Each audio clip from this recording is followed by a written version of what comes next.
Thank you. Hello, everybody. Wow, what a great group of people. You're all smiling. Look at that. Don't you know it's Friday night? Oh, you do know it's Friday night. That's right. Thank you for being here. My name is Lynn Sylvan, and I'm with the Eugene Veg Education Network, also known as EVEN. We have a wonderful speaker for you tonight, Dr. Will Tuttle of the World Peace Diet fame. Yes. And he'll be presenting Food as Medicine.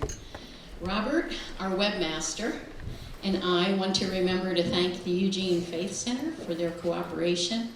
This is such a nice facility, isn't it? Yeah.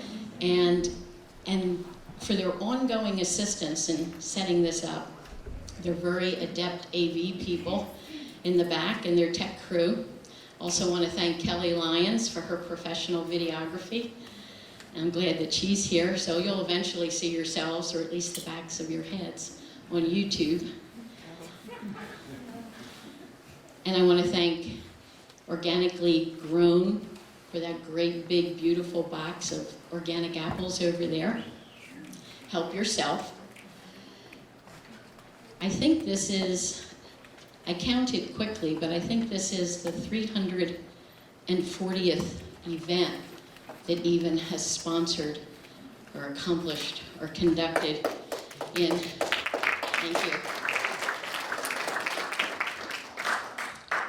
We're glad to do it. Since 2005, we've been serving as a vegan resource to those interested in the benefits of a plant-based diet. EVEN's events and all our information is always open and free to the public. So many thanks to our members and donors who have made these types of events free and open to everyone. So thank you, donors, members, and volunteers. And speaking of volunteers, thank you to all the EVEN volunteers for helping us tonight. Thank you to Chasen. Chasen owns this awesome food truck, this vegan food truck, Peaceful Palate. So thank you.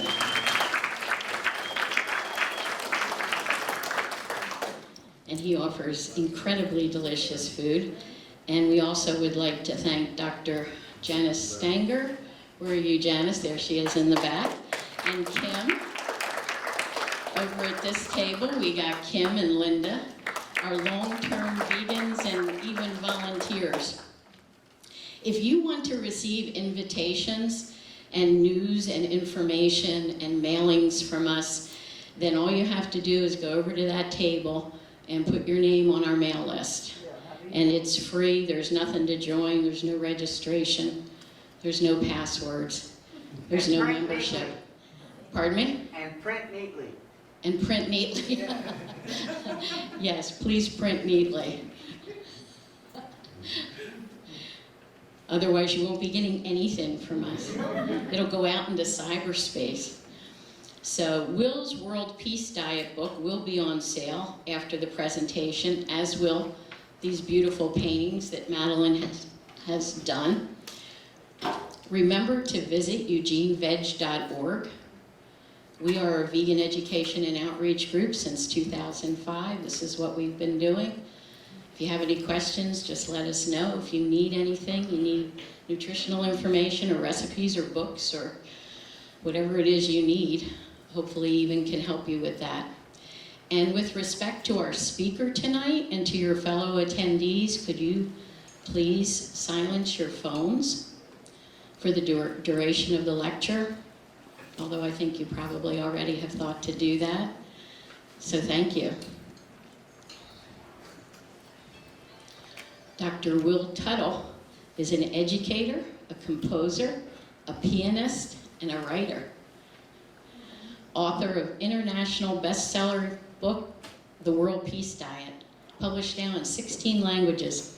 He's a peace activist and vegan for 39 years. He's recipient of the Courage of Conscience Award and the Empty Cages Award. He's the creator of the World Peace Diet Training Program. He's Ph.D. from UC Berkeley, where he focused on educating intuition and altruism. Will has taught college courses in philosophy, humanities, mythology, and comparative religion. He's a former Zen monk and Dharma master in the Korean Zen tradition. He's the co-founder of the worldwide prayer circle for animals. He's currently conducting a music, art, and education ministry with his spouse, Madeleine, a visionary artist from Switzerland, specializing in painting that celebrates the beauty of animals and nature. Madeleine is also a flautist, a Waldorf teacher, a vegan cook and coach, and organic gardener. We are grateful to count them as friends of Even, and we are especially thrilled to have them here tonight. Please give your warmest welcome to Dr. Will Tuttle.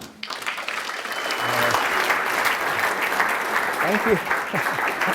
Thanks so much. Beautiful. All right. Great. Thank you. And a huge round of applause for Lynn and for everyone at Even, please. Thank you, Robert. They, really, on pretty short notice, she just said yes, yes, yes, and did a wonderful job, I think, setting this up. And so Madeleine and I are doing kind of a whirlwind tour from where we live in Northern California up to the Veg Fest in Portland this weekend. So thank you all for joining us. And how is that? Are you comfortable? Can you hear me okay? Is this working? We had a little technical glitch with the PowerPoint, so we're not going to be using that. But we do have the piano. Nothing can go wrong with the piano, so it's sitting there and ready to go. So I'm going to play a piece in a minute. So I'd like to maybe just start, since we're in a sacred space. I mean, this is a church. It'd be great, I think, just to take a moment and just maybe turn our attention within and just give thanks for this precious opportunity that we have to be together here this evening, and give thanks knowing that all the ripples that radiate out into the infinite web of relations from our being together will be ripples to bring healing and peace and abundance and liberation, compassion, understanding, and harmony into our world for the benefit of all living beings. And we give thanks knowing that we're part of an awakening of human consciousness on this planet, that we may live our lives as we are intended to here. Be part of the celebration of life. And so it is. So, so how many of you have read, just so I have a feeling, the World Peace Diet, the book? Some of you, a few of you have. Okay, great. Most of you haven't. So I'd like to share some of those ideas with you tonight, and then we'll be opening it up for some questions. We have time for that too. So if you have any questions, think of those as I'm going along. The basic idea I want to share with you this evening, from my point of view, is very good news, essentially. That we are all blessed with a physical body that does not require any animals to suffer or to be imprisoned or abused in order to get all the nutrients that we need to thrive and to celebrate our lives on this beautiful planet. That's the good news. And also the good news that we can feed everyone on this planet on a fraction of the land that we're using as we honor that gift we've been given and move toward a plant-based way of eating and living. Because animal agriculture is enormously unsustainable, it's inefficient, it's wasteful of resources, and the enormous amounts of grain that are being grown. We lived in an RV and traveled for 18 years, and so we've seen the vast genetically engineered corn and soy and alfalfa fields, that this huge amount of grain is converted by these animals into substances that are really not in our best interest. Saturated fat and cholesterol, acidifying and inflammatory animal protein, huge amounts of methane and sewage that's toxic, causing a lot of environmental devastation and depletion of aquifers and pollution of water and global climate destabilization and cutting down our rainforest. So this whole system, it's kind of like, in a way, it's like a Trojan horse, I think of it. I used to teach ancient texts, and this horse that the Trojans were given as a gift, because that's kind of how it is, it wasn't really a gift. I mean, I was, as a little kid, I was born in a culture like you were, just eating the typical foods of a lot of meat, dairy products, and eggs. And I remember The whole idea was that hot dogs and hamburgers, yum, yum, yum, bacon, that's delicious. This is and cheese, you need that to get calcium. You need these foods to get protein. These are your friends. And at one point, I'm so glad, I'm just so grateful, I realized actually the true nature of these so-called gifts and that they are devastating really on virtually every level. If I had been born as a cow or a pig or a chicken, I think I would have understood that more clearly, but being born as a human being where we're sort of in the dominator position, it's not quite so obvious.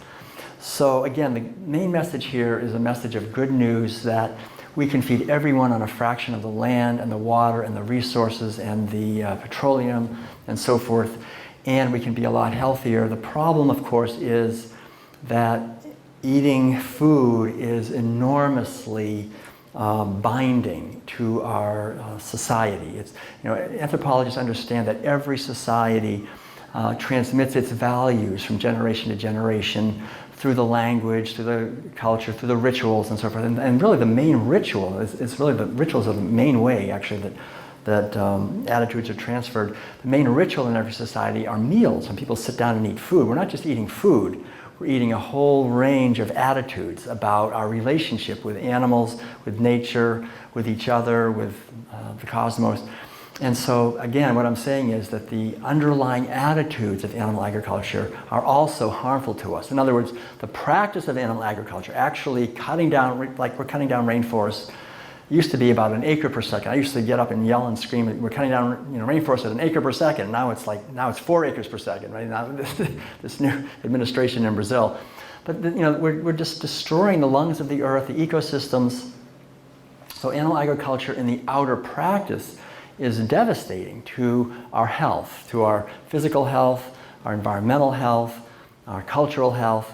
But the deeper message of the World Peace Diet is how does it affect the inner landscape of our consciousness? How does it actually affect our awareness to be raised in a society where every day we're sitting down and eating the flesh and secretions of animals that are horribly abused, and yet we don't talk about that, right? That's what we do not ever talk about. We don't want to make the connection between what we're eating and what's on our plate and how it got onto our plate. Typically, we'd rather not think about it because there's so much suffering involved.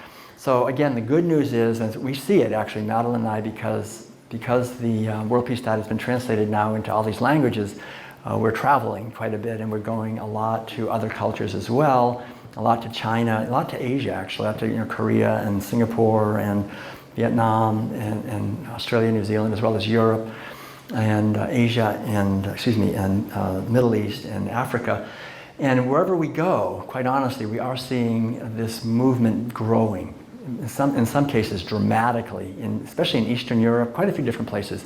It's dramatically growing. People are opening vegan restaurants at kind of a record pace and having veg fests that are growing very rapidly. And a lot of young people are getting on board and realizing that this narrative, basically it's a story that we're eating as we're eating these animal foods, and this narrative is not in our best interest. It's definitely not in the best interest of animals, of wildlife, of hungry people, of future generations, of ecosystems, but it's not in our best interest either. So why are we doing it? That's the question. Why do we just keep persisting on doing it? Why is it so difficult to change?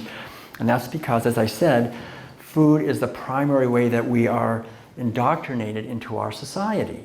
There's nothing wrong with indoctrination. It's unavoidable, right? We're born into a culture. We're going to learn a language. We're going to learn a whole set of attitudes. It's unavoidable. It's whether or not the indoctrination is toxic or if it's supportive of us in our spiritual and intellectual and emotional and cultural harmony and living and fulfilling our purpose.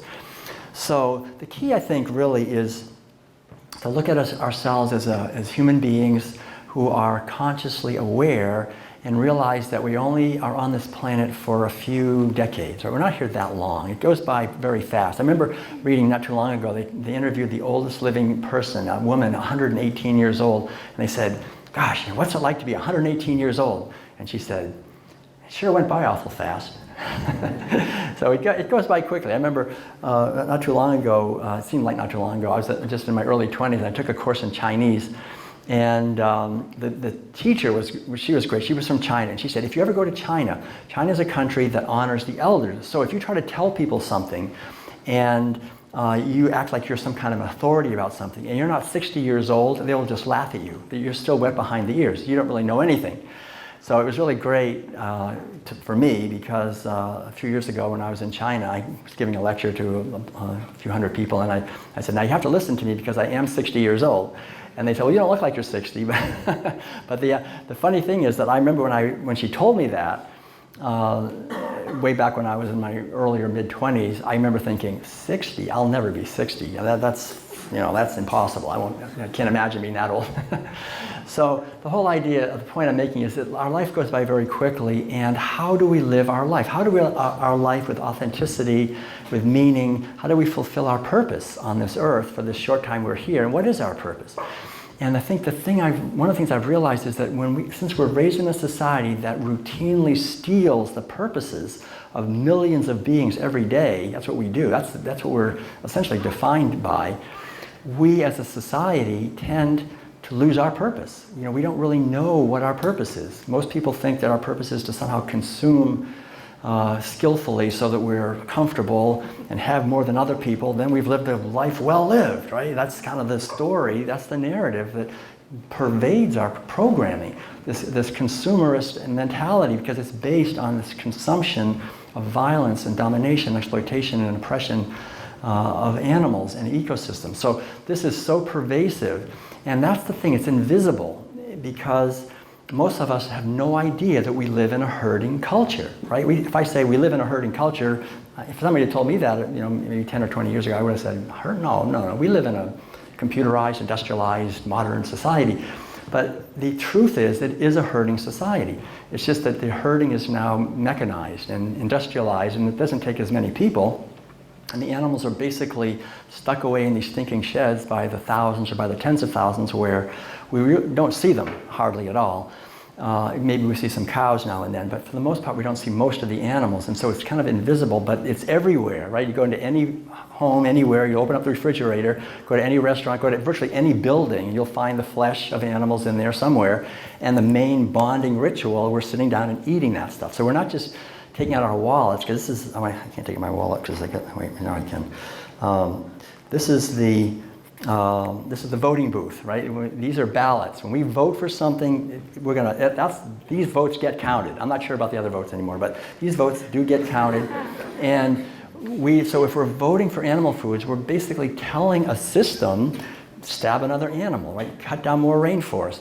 So those votes get counted. And the beautiful news, again, the good news is, we, the people, can change our votes. Each one of us can, and we can understand the reason why, and we can share why with other people, right? We can create a movement, a grassroots movement of complete transformation. I think there's nothing more benevolent or more revolutionary in a positive sense anyone can do than to go to the core root of our dilemmas, which is animal agriculture, the routine imprisonment, herding of animals.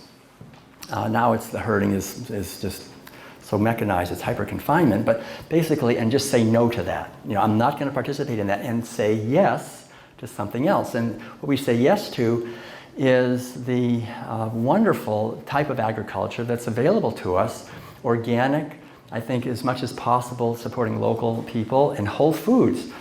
Eating whole food, plant-based, organic, as much as possible, local diet, and not just diet, but our whole way of living, as much as possible, practicing that.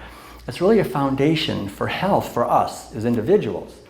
And I've learned this, I've been a vegan since 1980, and gradually, over the years, I've realized the more I get away from processed foods and just buy the fruits and the vegetables and the grains and the nuts and the seeds. And organic now is really important also because glyphosate is everywhere. It's like and don't think we're being protected, because unfortunately the USDA and the FDA and the EPA had basically been taken over by corporate power. And so we're not really protected. The United States has probably got the most toxic food system in the world, I would say. From what I've seen traveling around, it's really amazing how we allow glyphosate to be on everything now, and in the water and everywhere. So that's why organic is important, not just for our own health, but for the health of the birds and the bees and the butterflies and the fishes and all the animals.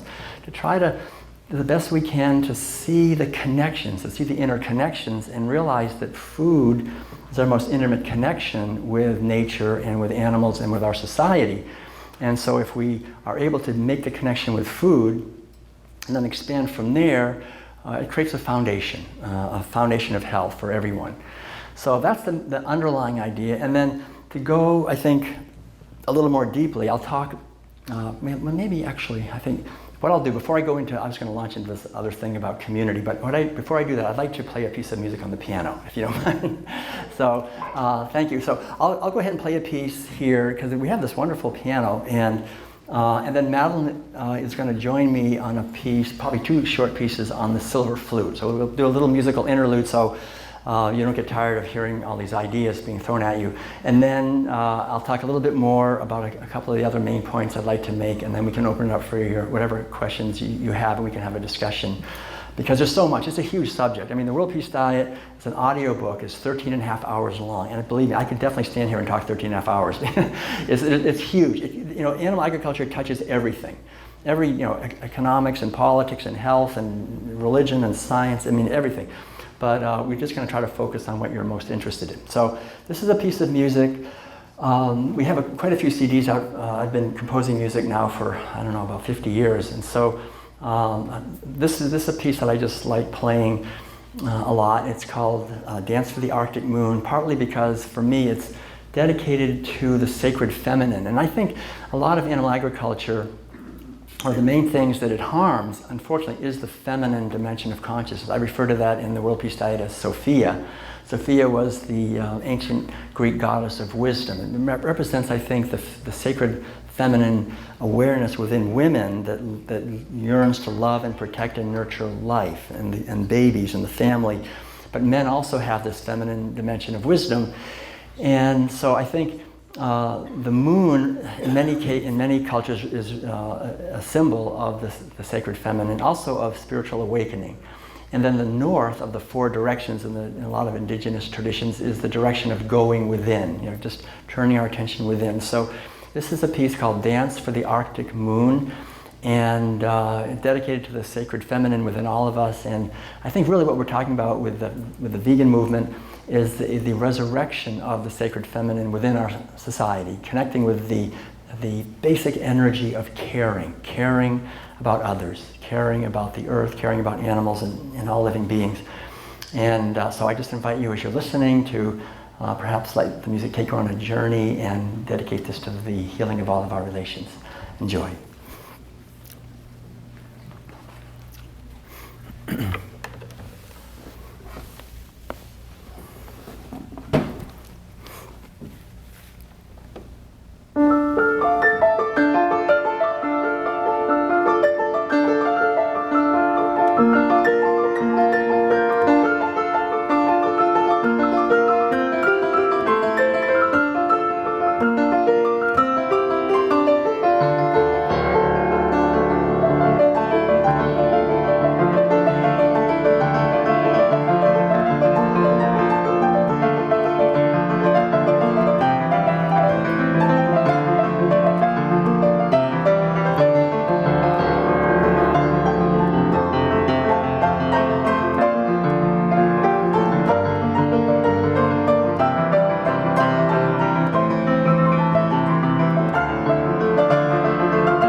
Thank you, thank you, thank you very much.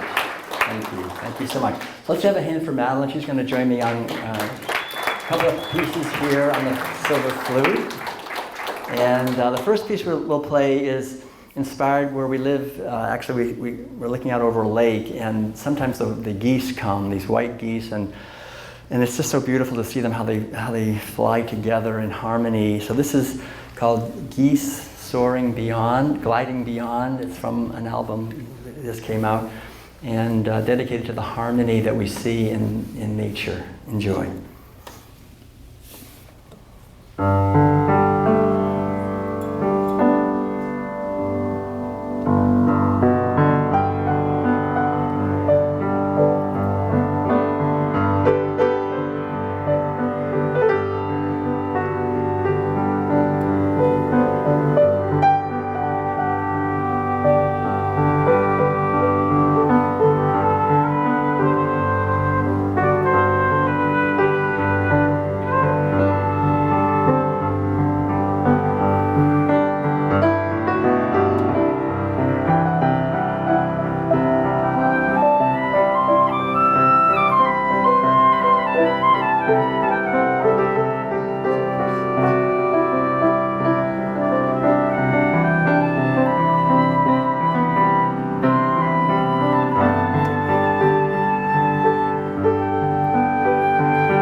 Should we do one more?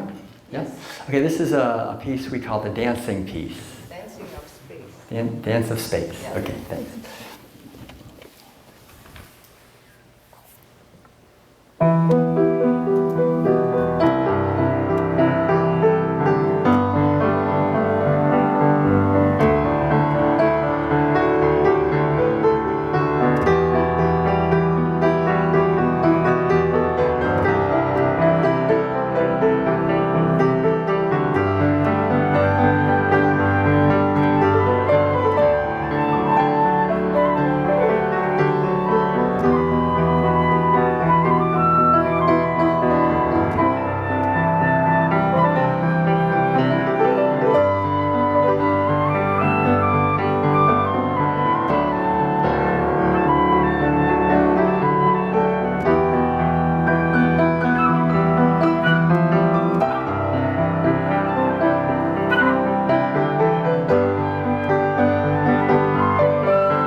Madeleine.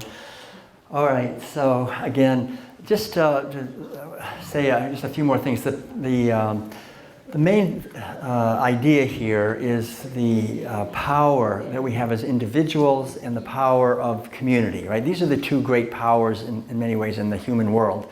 Each one of us, as we sit here looking out of our eyes, we have the power of our own conscience, of our own capacities to live our lives, to make our choices, and to fulfill ourselves as best we can for the short time we're here on this planet. But we're not alone, right? We're in this context of a community which impinges on us enormously. And so the whole idea really underlying everything I'm saying is that when we leave here and we go out into the world and we see people going somewhere and buying meat, dairy products, and eggs in a restaurant or a store, whatever, there's only one reason anyone does that. The only reason anyone does that is that we're following orders. That's the basic reason. We're doing what we've been told to do from the time we're little infants by very well-meaning, loving people who wanted to make sure we got enough protein and calcium and so forth. So this is the basic thing, is we're just essentially following orders that we can discover, I think, that are not in our best interest. So it's not, for me anyway, not about in any way blaming anyone or criticizing anyone, just to understand our society and how we got to be how we are. In the World Peace Diet, there's a chapter that goes into the whole history of this, which is very interesting to see how herding first emerged in the Eastern Mediterranean region and led to sort of a whole series of revolutions, really, in human culture that ended up creating the society we're in now, which is still a herding culture. And some of those things were creating a wealthy elite class who owned capital. Capita means head, as in head of livestock. Creating war for the first time. There never had been war until we had animal agriculture. The first word for war is gavia, which means the desire for more cows. So this whole system, and then inventing slavery. There had never been slavery until we started enslaving animals. Then it's a small step from enslaving animals to enslaving people. So, and then the domination of women came right out of this, because in animal agriculture, the fundamental action of animal agriculture is breeding animals, right? And so the female is seen merely as a breeder. So again, doing this for hundreds and thousands of years, gradually women's status just collapsed completely. And by the time the historic period emerged, we have the first writings. We can see women are bought and sold like cows and sheep. There's this wealthy elite class, the kings, they're called in the Old Testament or in the ancient Greek writings. And they're always going to war, and there's always slavery. And then, of course, boys are required to become hard and tough and disconnected, because that's what you have to have. You're going to have a herding culture. Boys have to emulate the role model of a hard, tough, disconnected male capable of violence against animals and women and rival herders. So this warlike patriarchal society that developed in the Eastern Mediterranean spread into the Northern Mediterranean region, into Central Asia, into Europe eventually, came, of course, eventually over here, and has been spreading actually ever since through, again, the same kind of colonial mentality of domination of animals and nature and indigenous people. And it's still spreading through ConAgra and Cargill and Monsanto and Kentucky Fried Chicken and Burger King and McDonald's and the IMF and the World Bank. And I call the whole thing the military, industrial, meat, medical, pharmaceutical, media, banking complex. Right? We have this complex. And it works very well to basically suck most of the money and power into the hands of a tiny elite. And the rest of us are, in a sense, supporting that through eating animal foods, because the fundamental action of animal agriculture is exploitation and domination and oppression of other beings. And so if we're going to do that, right, if we are going to keep sowing those seeds, what's going to happen? We're going to reap those ourselves. So if we're eating animal foods, we are definitely being exploited. Anyone eating animal foods is being exploited. And we're the ones that if we pay people to stab animals over and over again, sooner or later, very often we're on our back getting stabbed for a quadruple heart bypass, right, or something. The things come back to us. I used to teach college courses in comparative religion, and it's wonderful, from my point of view, to see how the world religions really, at a very deep level, agree on a lot of the fundamental teachings. One of the main teachings, in many ways, if you could sort of boil down the teachings into one sentence, it would be something like this: whatever you most want for yourself, give that to others. And this basic thing. And another way of saying it is, whatever you sow, you're going to reap, because this is how it works. And so for us to yearn to bless others, to be kind and loving to them, and to do the best we can to bless them in a certain kind of ironic, strange way, is a very selfish thing to do, because in the long run, we're the ones who are going to be the happiest ones, right? The more I'm trying to use others and dominate and exploit them as instruments to get what I want, the more I create a world of violence and competition where we need more security and more violence. So the whole idea is to understand that it's not our fault. We're born into a culture based on animal agriculture. It's been going for 10,000 years. It has a huge momentum. We're born into it. We've been forced to take on those attitudes of domination and exploitation and competition and the domination of the weak by the strong, these kind of attitudes. But now we can realize that when we have the kind of technology we have and then we have the number of people we have, it really doesn't work. I mean, 10,000 years ago in Iraq, people could do that and, well, all right, get away with it. And we've been able to. But now with the technology we have to destroy ecosystems and each other with bombs and weapons and surveillance and all these things, it's really important for us to have a fundamental, a revolution or a transformation, some evolution, something to fundamentally change. And the only type of change that really is going to work is one that goes to the roots. It has to go deep, and that's food. That's our relationship with nature and animals. If we don't do that, if we want to have peace and harmony and keep eating animal foods, we want what will never happen. We want to be able to, we have these beings in our hands. We want to be able to destroy them, and somehow we can be happy and at peace, right? It's never going to happen. We should realize that we will be liberated and free when we free and liberate them. When we are loving to those who, don't have any power. That's when we're actually worthy of having love in our lives and having peace and harmony in our lives. As we give to those who can't sue us in return or who can't hit us back. That's the test, right? And we're completely failing at this point. And it's not our fault. We're programmed. We're just programmed. So the idea is to somehow awaken out of the cultural trance that's so deeply embedded, because it's my own mother, my own father at the barbecues. To question that. It's the tribal food, which you don't ever question. But this is it. It's time for us to do that. And so this is what I mean by the individual and the community. And so even though when we leave here and we go out into the larger world, it is important, I think, to understand that it's a pretty violent culture that we're living in, especially if we look at it from the point of view of the animals who are killing by the millions every day. But there is that fundamental reality. However, the good news is that we as individuals can work together to create communities of kindness and caring and sanity and sensitivity and sustainability and freedom and joy and love and abundance. And we can do that through creating like a church, for example, or creating a vegan restaurant, or creating an animal sanctuary, or an online group, or a cooking class, or a study group, or anything we can think of to kind of help create communities. Veg Fests are a great example. Anything that we can do to help create communities that will help people to see as another way of living. Like in my own case, just briefly, I was raised in a typical family in Massachusetts back in the 1950s, and I remember eating lots of meat, dairy, and eggs, and I suffered the consequences somewhat. I had an appendicitis, and my brother always had earaches and sore throats and runny noses, all these things from eating dairy, tonsillitis. But I never questioned it. It was impossible. I remember I almost questioned it at one point. I said to my mother when I was about 7, I said, "Mom, the kind of foods we're eating, are these what everybody eats?" And she said, "Does everybody eat the food we're eating?" I said, "Yeah, like in the world, does everybody eat what we're eating?" And she thought for a minute and she said, "Yeah, this is pretty much what everybody eats." And then she left. But then she came back a few minutes later and she said, "I'm sorry, that's not completely true. I thought about it a little bit. There are vegetarians."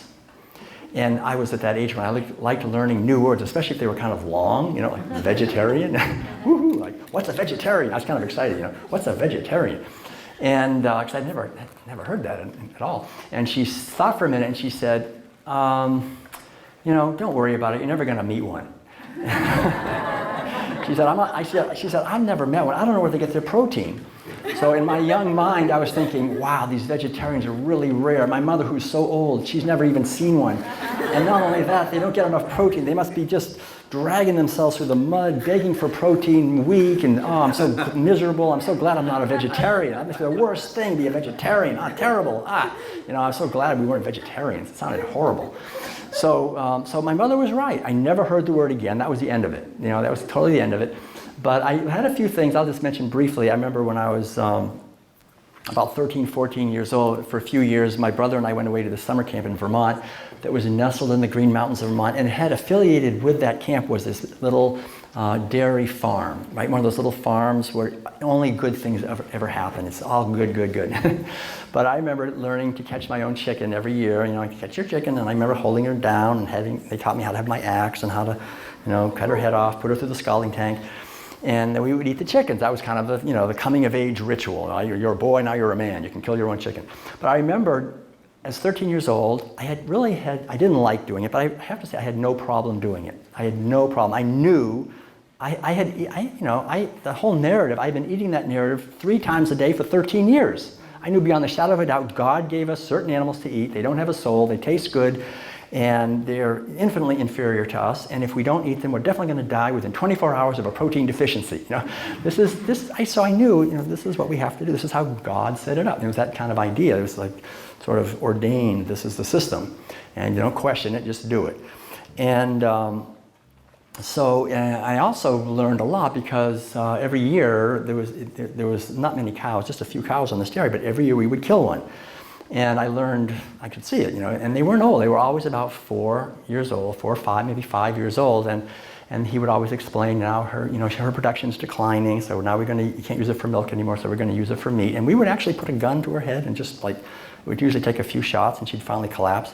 And we would do that. And it was amazing. I mean, 2,000-pound animal is a whole different thing in terms of just the shocking reality. But again, I couldn't wrap my mind around questioning it. It was like, gosh, yeah, you're not going to just keep feeding a cow if she's not giving you milk, right? That's ridiculous. You've got to use her for meat because we need meat. So it's all very logical on a certain level. But so that's the power of community. And I remember going away to college, and it was during the Vietnam War era, and I started questioning things a little bit more, quite a lot more actually, in the war and the violence. And I started meditating and doing yoga. This was in Maine in 1970s. Not many people were doing that back in the early 70s, but I was. I was born in Concord, Mass. So that may be how I learned to swim in Walden Pond, went to Thoreau School, Alcott School, Emerson Hospital.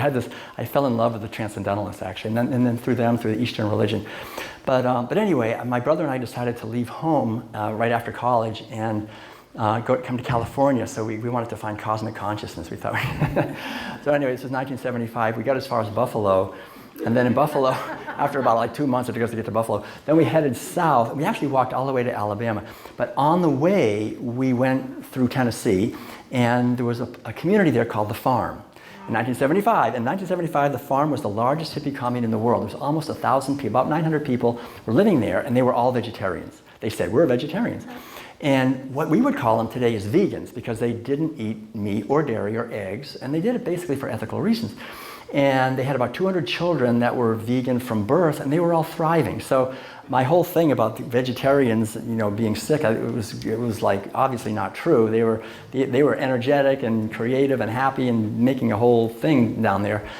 So I said, why are you guys vegetarians? I was curious why they were doing it, because I was also beginning to think I didn't like eating meat anymore. I was meditating a lot every day, and just didn't seem right.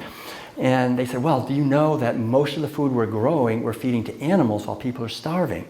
And so we're trying to create a world where there's more peace, so we're eating lower on the food chain so there's enough for everyone to eat. Because food shortages are the primary driving force behind war and conflict in the world. So we're eating lower on the food chain so there'll be enough for everyone. I understand now, we're growing enough food every year to feed about 11 billion people. And we only have about 7.6 billion. But we have about 1 billion people starving because most of the food we're growing, we're feeding to animals. And then it's the wealthy people, industrialized nations, it's easy for us to bid up the price of grain on the world market and feed it to our imprisoned cows and pigs and chickens and factory farm fishes and eat them, and dairy products and eggs, while people in less industrialized nations, they can't afford it, so they're starving. So I got a glimpse of that, and I thought, wow, that's good for them. I thought, that's noble. They really want to do something about this. And then the other thing, he said, do you know what the animals go through? And he explained a little bit the abuse of animals, and it was kind of like Toto, pulling the curtain back, and I suddenly saw that behind sort of this screen we have of our society, that we're the good people, and we, this is what, animal agriculture is what made our country great, and it's why we rule the world, and all these things. But I began to see that there's this dark side, actually, this whole thing. But the thing that was really most powerful was the community, right? Every day for breakfast, lunch, and dinner, I was eating with them, and there was no choice. I was eating plants. I was eating what they were eating, vegetables and grains, and we even made it was very pioneering time. We had one of the first soy like dairies there. They made tofu, and we invented the very first soy ice cream. It was terrible, but we thought, well, it's not too bad, you know. Soy, we take the soy. I mean, it was like, well, whatever. But anyway, it was called ice bean. But but it's so great to see the progress we've made since then. But the idea was, for me, was that I could see, wow, you know, you can actually live. I learned. I kind of like, I got all these, you know, you have to learn. You know, you have to learn. We learn how to eat meat. You have to learn how to not eat meat, right, and dairy. So that helped me a lot. In fact, from that day that guy told me that, I've never eaten meat in my life since that day in 1975, that was. And I found out years later when I met Madeleine that this young Swiss artist over there in Switzerland, the same month and year, she also decided she'd never eat meat in her life as well. And then a few years later, I was in, it was in San Francisco at that point in 1980, and I learned more about dairy next. So I became a vegan in 1980, and then a few years later when I was in Korea, I decided to become a Zen Buddhist monk. So I shaved my head. I was living in this monastery in South Korea called Sangwangsa. We were meditating every day from 3 o'clock in the morning till 9 o'clock at night. It was very intense meditation, you know, way of life. And, but I was in a community that was totally vegan.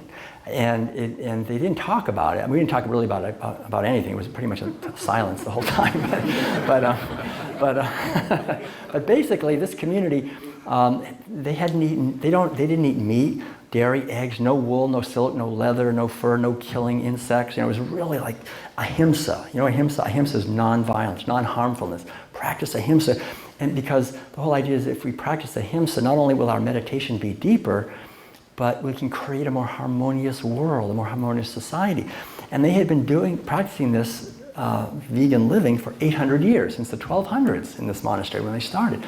So I realized that this veganism is not this new hippie idea from California. It's actually an ancient wisdom tradition that actually goes back hundreds of years, probably thousands of years. And people have understood this, really. It's just that we have been raised in a society that rejects that or is unaware of that. So when I came back to this culture, I remember feeling in my bones that, gosh, what this veganism is, it's not a choice. It's not like an option. It's really our true nature spontaneously expressing. That's our true nature. We have to be hijacked away from that to actually eat animal foods and be able to do that. We have to kind of shut down our natural sensitivity and awareness. And so when we come home, it's like being vegan is nothing to be proud of. It's just simply coming home, returning to our true nature in many ways. I think just coming home to our true nature and treating other beings as we would want to be treated. I think that's fundamental. And this is really the teaching in all the world religions and wisdom traditions, but I think it also lives in each one of us. We know what it's like to suffer. Is anyone in here who's never suffered? Anybody?